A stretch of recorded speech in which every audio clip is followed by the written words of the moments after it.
Here I've got Lenovo Z5 and let me show you how to set up date and time on the following device. So at first let's open list of all applications, then find and select the settings, scroll down and pick system.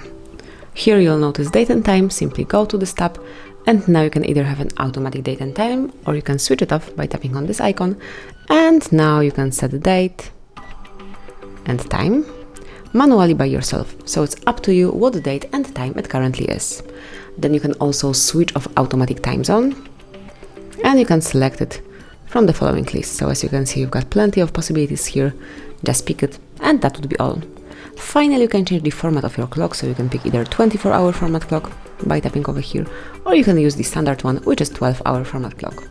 Whenever you want to go back to automatic setup, simply tap on those switchers and now we are back in the automatic setup. So that will be all. This is how you can change date and time in your device, in your Lenovo. Thank you for watching, please subscribe our channel and leave the thumbs up.